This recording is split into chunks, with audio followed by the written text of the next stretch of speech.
to ask questions. This is an opportunity to really explore. I'll have some questions prepared, but if you would like to ask questions, just raise your hand or put the question in the chat, and we'll be happy to add those to our Q&A. This should be a very casual event. And so, we just want to kind of have an opportunity for you guys to get to know us. With that said, I would like to introduce or have them introduce themselves. I've pinned our presenters or our panelists today, but we also do have some athletic trainers of different settings in the gallery. So you may be hearing from some of them as well. But I'm just going to start with, each individual person. I'll call on you. And if you could just let us know who you are, where you practice athletic training, maybe how some educational stuff, what schools you went to, and any other fun information about your setting. Thanks so much. Let's start with John. Hey, good afternoon. My name is John Schneer. I'm the Director of Sports Medicine and Head Athletic Trainer at Greensboro Day School in Greensboro, North Carolina. I started my journey way back when, was certified in 1987. Started at a clinic outreach position, did some OTA football stuff way back when with the New York Giants. Made my way into a professional basketball situation down here in Greensboro, North Carolina, in the GBA.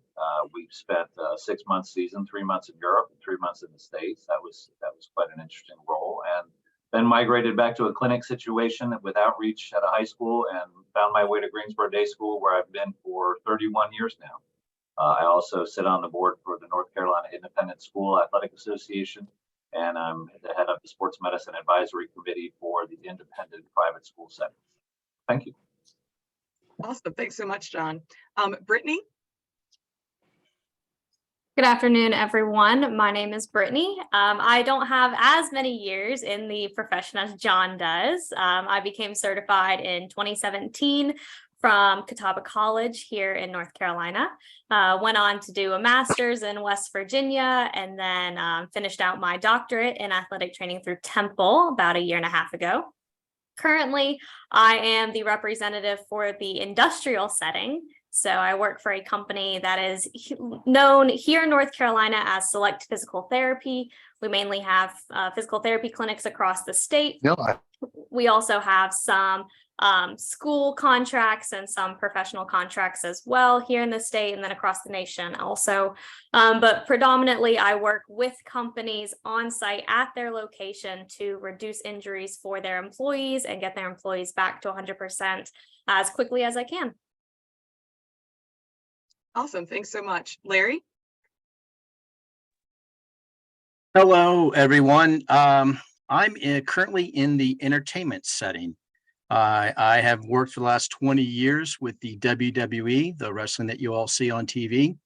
Prior to that, I was the outreach coordinator for Health South in San Antonio, where I covered a lot of different sports, including the NFL Europe, minor league hockey teams, the Canadian Football League. I got my degree from a small college in Pennsylvania called Waynesburg College back in '92, and I just recently got my master's from Western Carolina in sports management. Thanks, Larry. Steve? Hello, I'm Steve Womack. I am athletic trainer at Lee County High School in Sanford and have been at Lee County my entire career as athletic trainer. I went to small college in Virginia, Hampton-Sydney College, and a master's at East Carolina University. And I'll say one of the things we were asked, one of the coolest things about being an athletic trainer is meeting so many great people like are on this panel. And I think one of the hardest parts of our job is trying to get athletes back who are just having a difficult time returning to their level. That's the most frustrating thing, not being able to get them back to where they are. But I'm really glad I chose this profession and to be friends with so many colleagues here and then so many students who've gone through Lee County High School. Thanks, Steve. Caitlin? Hi, I'm Caitlin Grego. I went to Hofstra University in New York, and I've been an athletic trainer for almost 11 years. The first 9 years I spent in college athletics. So I started in Oklahoma, where I worked everything from football and basketball to rodeo. And then I moved to North Carolina, and I finished my college career in 2020. And I was the director of sports medicine at the University of Mount Olive. And now I am an athletic trainer with a fighter squadron at Seymour Johnson Air Force Base. So I'm responsible for getting our pilots and weapon systems officers ready to fly their mission and protect our nation. So something I deal with every day is a lot of extra security, and probably the best note taker, because I actually document directly in their medical record that affects their flying ability. Thank you. Now, Doug, can you follow up with that level of coolness? Doug?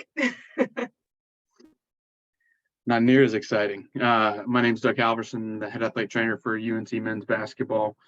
I've been at UNC most of my academic and professional career.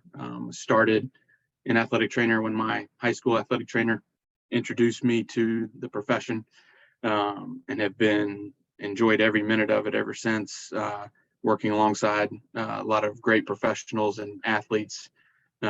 Nina, through school and professionally. I see Miles Cleaver on here. He was one of my supervisors when I was coming up. And my man Kevin King down there in Charlotte. I see a Sawyer on there. I don't know if that's Q or not, but some great people around here, and really enjoy getting to know everybody and work with everybody. So happy to be here. Thanks so much, Doug. And so just a little bit of background about myself. Once again, I'm the president of the North Carolina Athletic Trainers Association, but I'm also the associate head athletic trainer at UNC Chapel Hill, as you can tell from my background.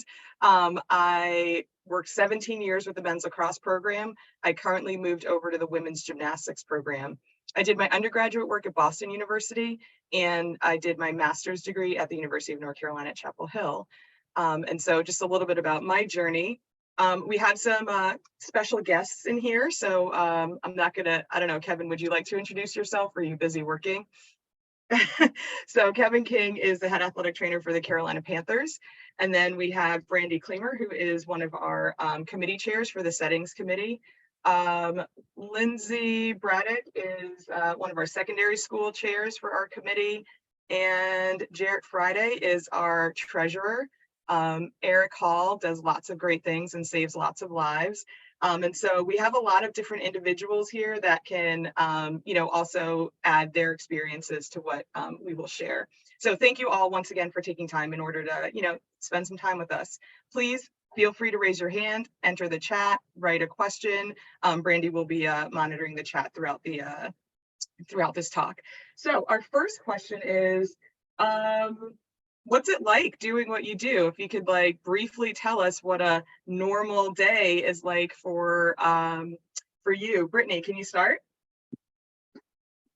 I would love to. So I'll give you a rundown on basically what today was like for me. So being in an industrial setting, I have to cover a variety of work shifts. So my workday starts at 6 in the morning. So that way I can see some of our employees who work overnight as they are getting off their shift, doing injury evaluations, doing injury follow-ups.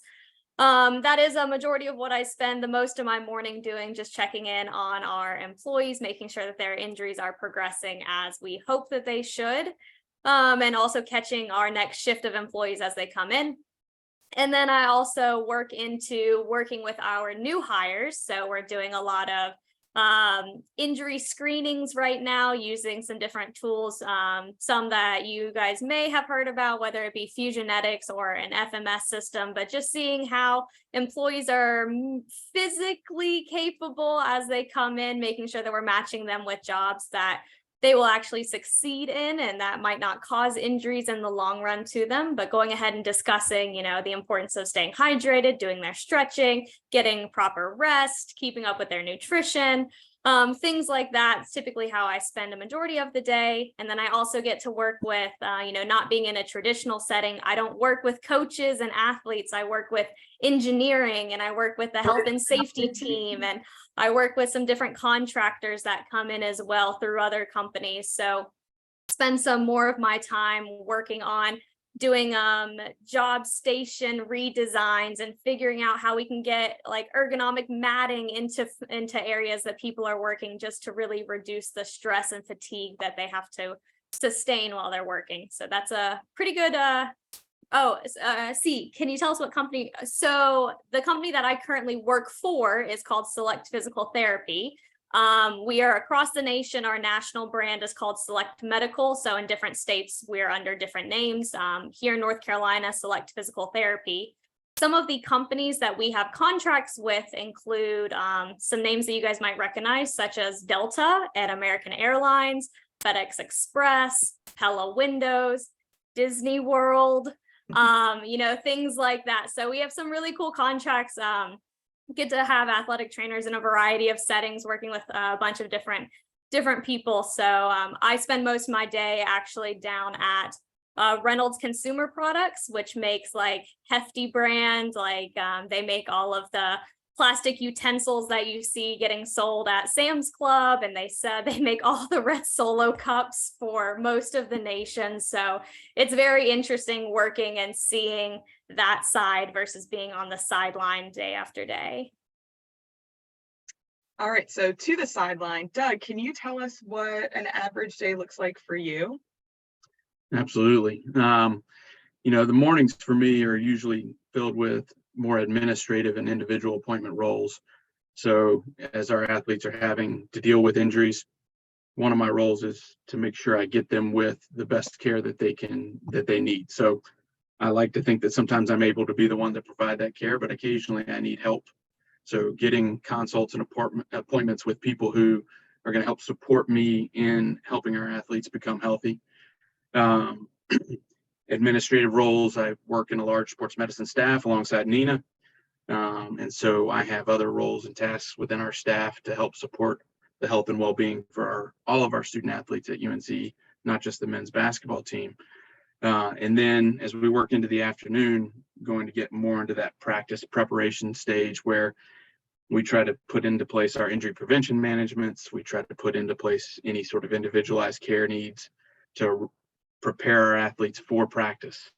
And then in the afternoon, we're going to have our practice and our weight room sessions where I'll be actively involved in injury prevention and monitoring current things, and then dealing with new stuff that comes up to keep our athletes healthy and well and safe and on the court playing basketball. Great. And then I think for a couple of our more unique places as well, Larry, how's your day looking? Or what did it look like before you became the head of all things? Well, unfortunately, for us, everything for us is a road game. So with WWE, we're in a different city every week. And so typically I fly out. When I was working as a SmackDown athletic trainer, we would fly out to wherever the city would be, show up at the arena. Normally, like Kevin and some of the guys, you guys all have road cases. So our road cases rides in semi trucks, and it's just the day laborers will push the road cases in. They're not always in the training room. We don't always have a training room. So usually I get to an arena and I find where the training room is at. And then most of the times I have to go find my road cases, which they might be mixed in with audio cables or audio equipment. So get all the training room stuff in. So then we set everything up, fill a hydroculator, set tape out. And then we actually have a traveling catering company that comes. We have lunch. As our athletes start to roll in, we try to treat what was seen or injured through the weekend, because we do not carry surgery rehab athletes. We only take care of the athletes that are truly on the road and that are able to perform that night. So they come in. So a lot of hands-on, a lot of stretching work that what we need to do to get them ready for the show that night. As the show progresses, usually right before the doors open, we meet with the EMS, go through our emergency action plan with them, because with us, a different route is kind of regular for us with our ambulance crew. So we meet with them and take them to, because we don't have the same crew every show because it's just local EMS. So we meet with them and go through our emergency action plan with them. Post show, we pack everything back up and it goes into the next city. For our non-televised live event shows, we have 4 different semi trucks. So just because we see that truck one that night, there's no guarantee that same truck will be at the next show for us. So we do a quick inventory of what supplies we have, what supplies we might need, and then also figure out where that truck's going to be next and order supplies for that show. TV is a different animal for us. We have pretty much the same equipment each week for TVs. It's just scaled a lot larger than what we would normally do for our live events. So we have twice as many trunks, twice as many athletes. And so there's no guarantee that we actually have training rooms. We have just regular locker rooms. We set portable tables up and makeshift athletic training rooms in each arena that we go to. Same thing as the show goes on. Take care of what we need to do if any injuries occur, and then again pack up and take the next flight out the next day to fly home. No, the training room is not always in the same space. Sometimes it would make sense if it would be, but especially in a non-televised event, and even TVs, it depends on what kind of rooms. We need rooms for the writers. We need rooms for management. So we take up a lot of space in arenas, and we've actually outgrown some arenas. It's hard for us to do TVs, and because of the requirements that we need for all the different personnel, we have general managers, we have directors of talent that have offices. So we have the makeup team, we have barbers that travel with us. We have seamsters that travel with us. So we have a whole crew of different personnel that's on the road with us that require rooms and space. Wow, that's quite the operation there, Larry. We're glad you're there for those performers, performers, athletes, whatever we're calling them. Caitlin, tell us about your patient population and what, briefly what a day is like for you. For me, I specifically work in what is called an FTU, which is a training squadron. So my squadron is made up of half instructors and half students. So I can have students who have never flown in an F-15 before. I can have students who are becoming instructors, and I can also have, I've had generals and colonels coming back to re-upgrade to be able to fly the F-15 again, just because they've been out doing duties that weren't required of them to be flying. So I have a very much a revolving door, just like every other school would, of a population. My usual students, my brand new out of flight school students, are usually here about 9 months. And so the beginning of my day is usually seeing if I have any of our assessments scheduled for that day. So that involves working with me, a cognitive performance specialist, and the strength and conditioning coaches, where we assess their neck range of motion, neck strength, thoracic and hip range of motion as well, and then just their performance strength, because we need to make sure that they're able to do what is called a G-strain. So if anybody's ever watched Top Gun 2 and you see, it's a great description of somebody passing out in a jet, they need to be able to push all the blood back up to their heart and their head, so they don't pass out in the jet. So we need to make sure that they are strong enough to be able to do that. Then I'm usually looking at our flight schedule to see who is flying, who do I need to talk to before they fly, because they've been having any issues, see what appointments I have. I still do traditional rehab like everybody else does. I do traditional treatments on everybody. And then I'm out at post-flight. So I set up at our operations desk. I set up a massage table, and they come in from flying. They stop by. If they want to see me, they can, for like a 3 to 5 minute manual therapy, depending on the type of flight, depends on how many people I usually see. The higher the G flight is, the more people I see. So I can see anywhere between 1 person or 6, 7, 8 people before they go back into brief. Some days it's a fun day around here when it's somebody's last flight in the F-15 or even with just the squadron. And we get to go out to the flight line and we go to the jet, we watch them come in and we get to celebrate that person. I get to also work with our equipment team so the Air Force has equipment specialists for the helmet, vests, and G suits that people wear. And sometimes I'll talk to them about any modifications we can make to the gear for somebody if they're having certain type of neck or back pain, and they can tell me the limits to where we can adjust the person's equipment. But my day varies. It usually depends on what they're flying that day, depends on what my day looks like. And I'm lucky I don't have any away events because I don't get to go to the away events, and I'm happy with that. Away events are too big for me to go to. Events are dangerous. Yeah, I prefer to stay home. So we do have times where a squadron or two will be gone. My squadron's going away to New Hampshire for a week, so they'll just be on their own road trip by themselves. But I do the same thing every traditional athletic trainer does. I just happen to do it hearing jet noise all day. That's fantastic. One thing that Caitlin said a lot about was she used the word get to, and I think a lot of us as athletic trainers really feel like it's an honor and a privilege to do what we do. We have two high school athletic trainers, John and Steve. I'll let you tell me or tell the group what's kind of the most rewarding part of your job, and is there, like, what kind of got you into this or excited about it?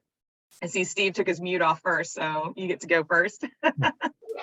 Well, I'm one of the old school. Actually, when I began, I had difficulty even just opening a package of Band-Aids, but I went through an instructional program, became a certified athletic trainer because when I came back to high school to teach it at then Sanford Central High School, our football coach asked me if I would be the athletic trainer.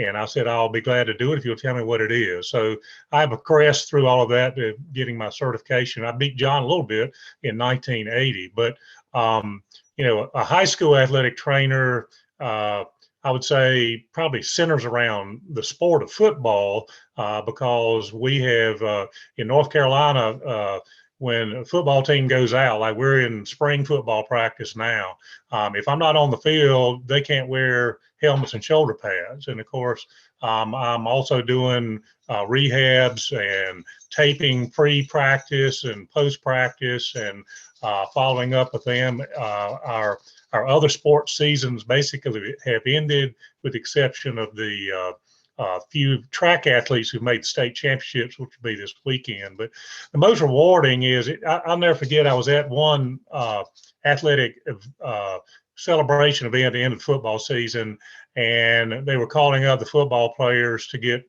awards for most outstanding offensive line, defensive line. And every player that went up had some type of injury that I had worked with that player to get him back to where he could safely play. And that is the most individually rewarding part. And I know Eric Hall, if Eric is on here, I was also at a golf tournament some years ago, and there was a young man standing over there who had been one of our former football players. And I heard him tell somebody else, that man over there saved my life, as he had gone down with a cervical fracture and under difficult circumstances was really mishandled by EMS, that I jumped in and had to correct and do some things. So from a life standpoint, I'd say if all my years as athletic trainer, if I kept this one young man from becoming a quadriplegic or paraplegic, then my years have been successful. But the individual ones, and again, just being able to be around young people, as you can tell, like John, I'm not very young, but I love being around young people. They keep me young. I enjoy the conversations. And just to me, being a high school athletic trainer, although I kind of fell into it, so to speak, I'm really glad that I fell that way. Oh, that's beautiful. Thanks, Steve. And John? Sure, I'll just follow up with, first of all, I went to the University of Vermont. I don't think I mentioned that way back when, came through their athletic training curriculum program. But as far as rewarding goes, at the high school setting, it's a little bit different in the private school because we have at Greensboro Day School, for example, we have 3-year-olds all the way to 12th grade. Oftentimes, having been here as long as I have, I often see kids that came through as kindergartners graduate. So I not only get phone calls about the athletic injuries and things that are happening on campus, I also get called by our nursing staff to come evaluate a first grader who fell on the playground. So my day can be dealing with a kindergartner to, you know, a varsity lacrosse player to a basketball player. You know, it varies, and that's one of the things that I enjoy the most. As Steve said, kids keep me young, but as opposed to working with only one team, which I've done in years past, I could have a cheerleader walk in the door, a swimmer, a track athlete. You know, it's different and different age groups. Almost every person that comes through the door. I also have the pleasure of teaching. I teach a sports medicine class to our high school students. It's an electives course, and I also teach a human biomechanics and sport performance class. And I always have waiting lists. I've also had the luxury of having a large number of my students go on to study sports medicine and athletic training. I have one of my students is currently the head of athletic training and sports medicine for Kentucky men's basketball, Jeffrey Staten, and I have many others out there as well, but in all different kinds and walks of life. And they've also progressed on to med school. So there's tons of opportunity out there in the field of athletic training, and I really enjoyed this setting because I get such a variety of age groups and athletes. That's wonderful. Oh no, he's still here. Also wanted to mention that Q Sawyer, who is the athletic trainer for the Hornets, sorry, just blanked on that. We've been giving shout outs to all of the fun people that are on this call right now. So I don't know, Q, if you want to say a couple things, that's cool. If not, we can move along to our education question. Okay. Yeah, no, I appreciate it. I wanted to just say hello. I'm not going to be able to stay for the entirety of the call because we are in the midst of our educational meetings here at NBA Combine in Chicago. But I'm glad to jump on and introduce myself. My name is Quentin Sawyer. I'm born and raised in North Carolina, Northeast North Carolina, 252 area code, for anybody that know where that is. I graduated, did my bachelor's and master's at the University of North Carolina in Chapel Hill. Did my doctorate in athletic training from AT Still University in Arizona. And I just finished my 5th season with the Charlotte Hornets as the associate head athletic trainer. Finished my 7th season overall in the NBA. And I did 12 years in college athletics prior to being in the NBA, including who's C. Sawyer? Who is that? Who's up here last name Sawyer? Family. Caroline Sawyer. Oh, that's my cousin. But did 12 years in college athletics prior to getting into the NBA, including grad school at North Carolina, and 2 years as a head athletic trainer at Campbell University in Bowie's Creek. So I know the state of North Carolina very well. Excited to just say hello and share a little bit about my journey to where I am now with everybody that's on the call. And good luck to you all as you matriculate and reach your goals. Thanks so much, Q. I know it's really busy out there, but we appreciate you giving us a couple minutes to say hello. So I think Q did a great job of kind of talking about our education and what we have to do in order to be athletic trainers. As far as education, some of us went through different routes. Some of us did internships after high school in a collegiate area, got hours.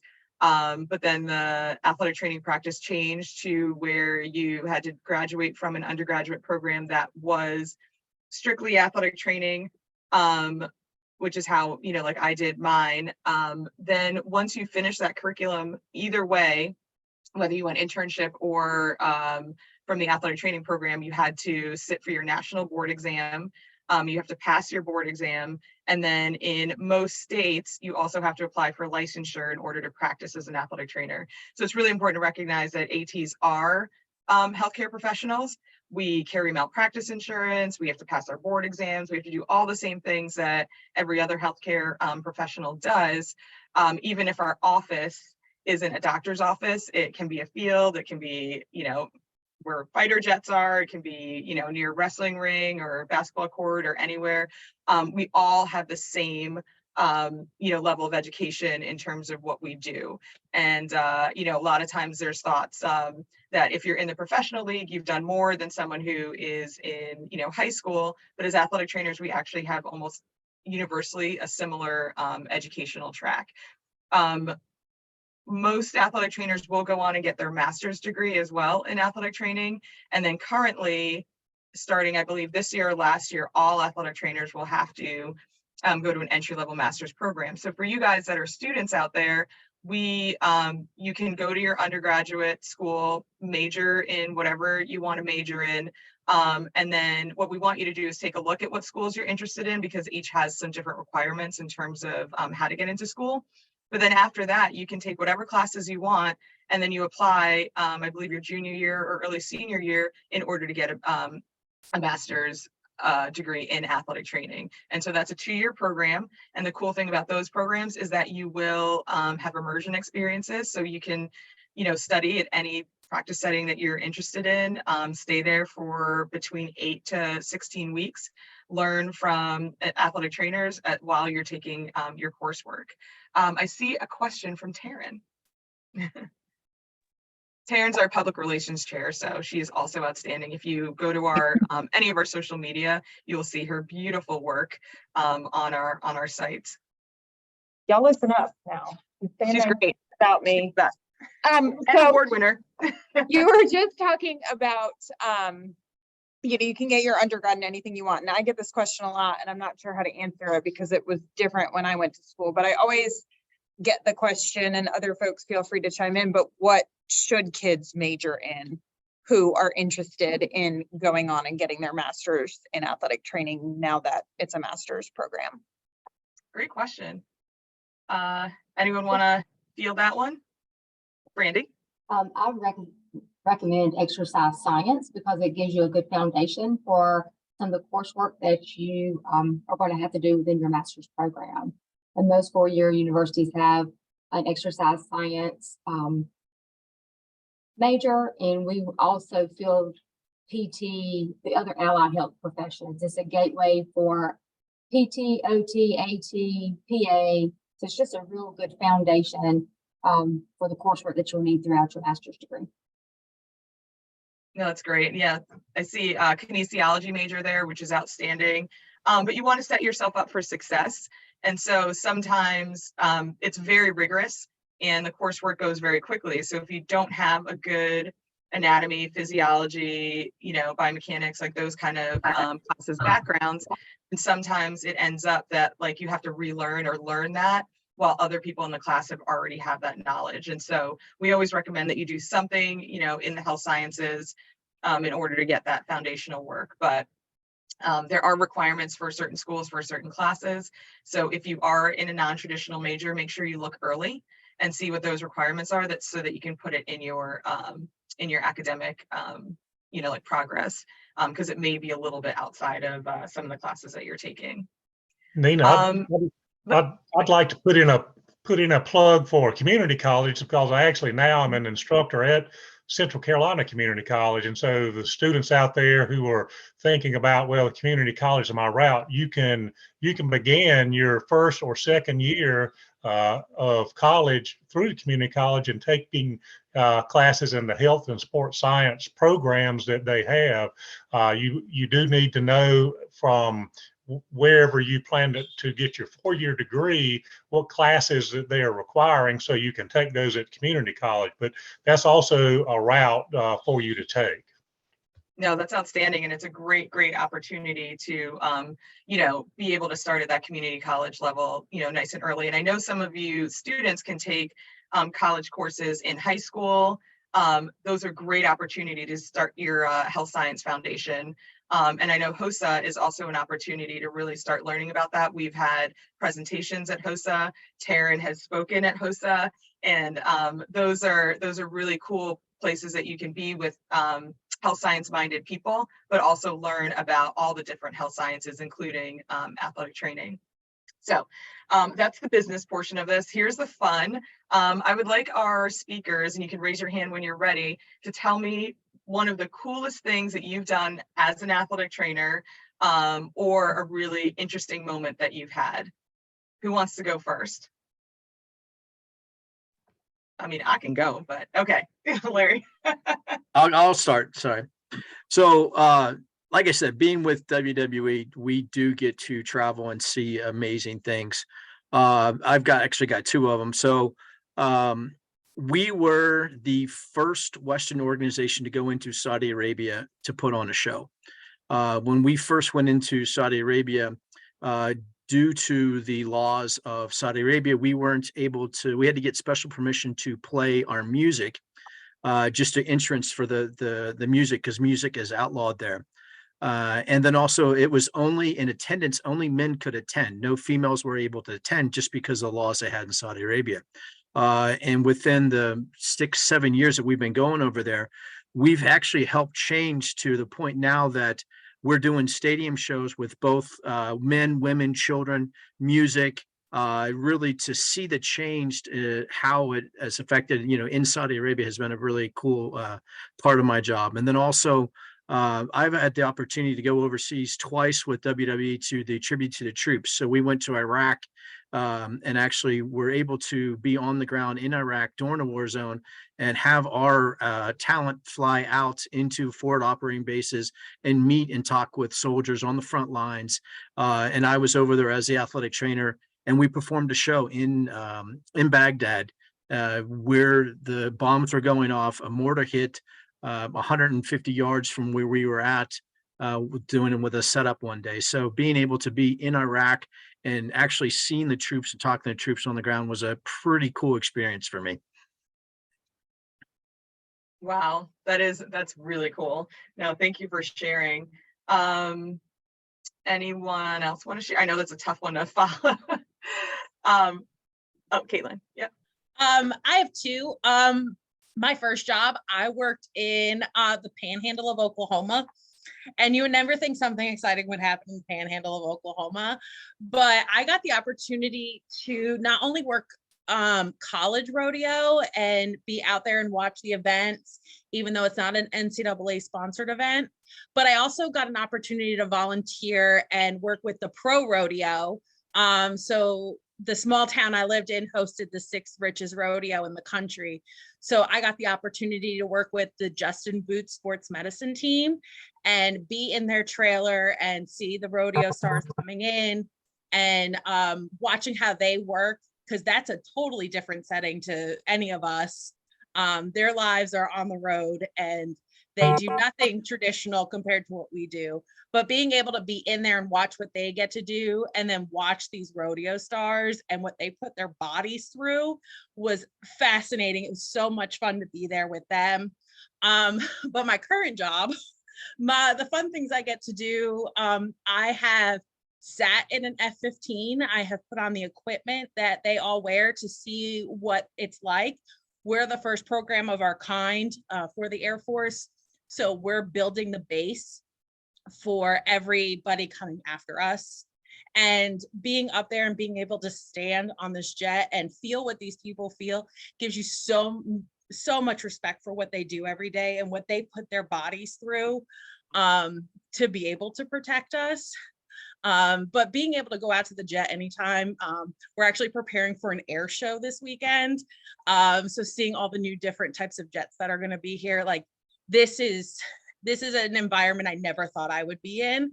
So every day is fun here, learning new stuff about the Air Force and how pilots do what they do. That's awesome. Anyone else have any fun things that they'd like to share? Brittany? Yeah, I'll jump in. So Mine is more about the really interesting things I've been able to do specifically with my company. You know, with us being a national company, we have some very large contracts with some really interesting different organizations. So one is we actually work with the NBA referees each season. So we do pre-game like stretching and preparation for them. So literally before NBA games, I get to be down, you know, in their locker room, talking with them, stretching with them, joking around with them, you know, really showing off how little I know about basketball. But it's really fun to be able to be like, you know, really right there with them, you know, literally up until the moment that they walk out on the court to get the game started. We also have a contract with the Professional Pickleball Association. And so, you know, they came to town they came to Charlotte at the beginning of May. And so got to be down there for that, working with the professional pickleballers, you know, giving them stretching and exercises and talking with like the amateur pickleballers and the weekend pickleballers and, you know, all these sort of things, just getting them to recognize how taking care of themselves is important. Being able to work with that like non-traditional sport as well. And then a little bit of, you know, the more professional level, you know, I don't work with professional athletes, but my company does have those contracts with professional teams. And so when the National Athletic Training Association had our symposium in Philadelphia last year, we actually have the contract we're partnered with the Eagles. And so we actually had a VIP night at the Eagles practice stadium, and a few of the players came and talked to us and had dinner with us. And the mascot was there and the team owner was there. And so it was a lot of really cool connections and people that I've been able to meet along the way. No, that's great. I think for me personally, as president, I have been able to speak at the General Assembly and advocate for athletic trainers. I think that was a really cool moment. Most people don't think of athletic trainers as individuals that do advocacy work, but a lot of the laws that keep you guys safe and making sure that we have things in place for AEDs, for athletic trainers, for like heat stroke laws, the Gebeller-Waller concussion laws, like most of those are championed by athletic trainers. And so they have to be the ones that go and really talk to legislators about what they do. Another really fun thing that I've been able to do is working lacrosse for 17 years. I now am the co-chair of the World Lacrosse Sports Medicine Commission. And so I get to travel the world for these championship events. But also because I'm a nerd, I love running them sports medicine wise, like deciding how many athletic trainers we're going to need, how many coolers we're going to need, how much EMS are we going to need. And it's a 14-day event. And so being able to be a part of that, I've gone to Vancouver, Canada, Ireland. We're getting ready for San Diego. We're going to have Hong Kong next year. And so having the opportunity to use my skills as an athletic trainer for preparation, every single athletic trainer knows how to pack a kit, pack a trunk, move everything to, you know, an environment. When I was in Ireland, they said, oh, we're going to give you a tent. And I was like, for 14 days with over 600 athletes, we're going to get a tent. So we had to advocate for that. And then also they said, oh, it's Ireland. It's never gets over 60 degrees. We don't need, you know, heat stroke, you know, stuff like cold tubs and everything. And lo and behold, if you guys remember what happened in Europe last summer, there was a massive heat wave. So it was 86 degrees there. The whole country pretty much went into state of emergency, but we had cold tubs. So just being prepared and being able to do stuff like that is really nice as an athletic trainer. What, anyone else have any fun facts?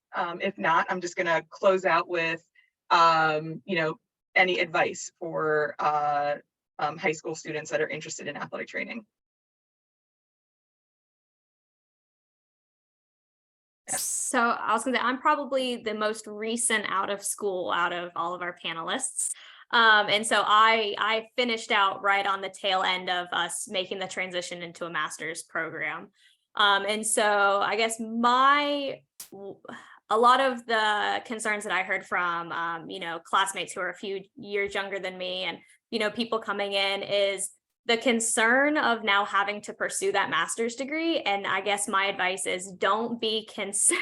I did not call you old. You guys are well educated.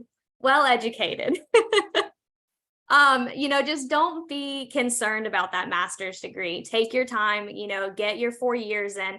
if you have the opportunity to go out and, stand beside the college athletic trainers while they're out on the field, if you have the opportunity to really work with them, really figure out what exactly you're passionate about in the field of athletic training, because that's going to easily carry you through the full 4 years and into your master's, and you'll be done and over with and practicing before you know it.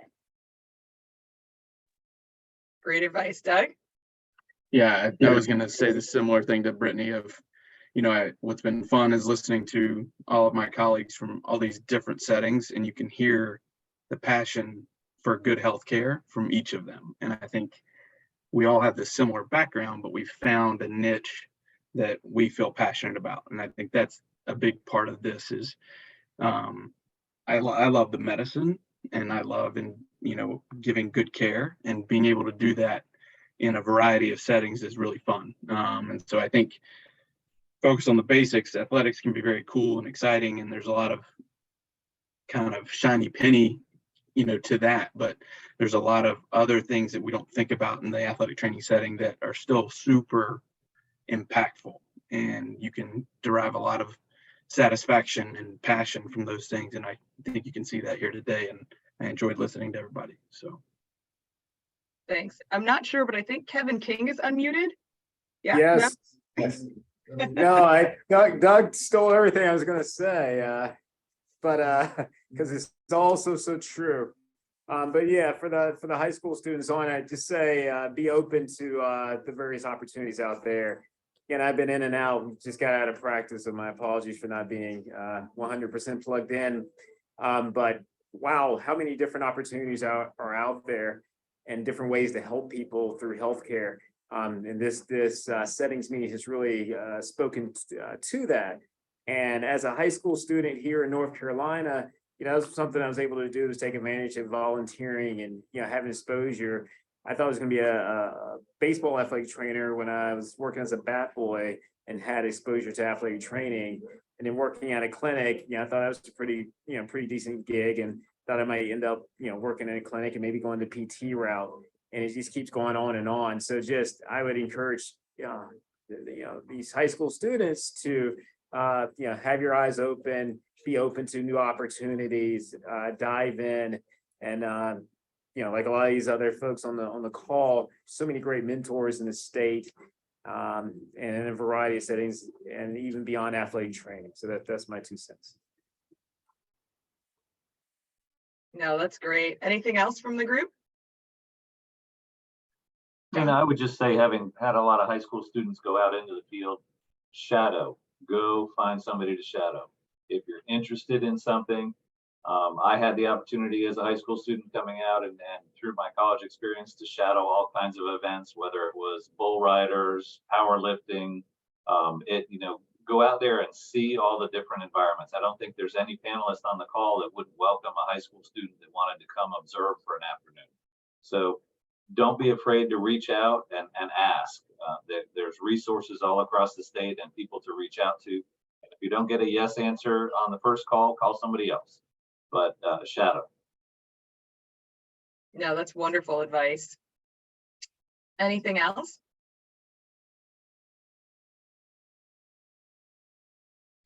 No, well, I really appreciate everyone's expertise on this call. It's been outstanding hearing about different professions.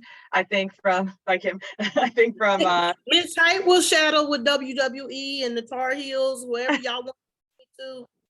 You're coming?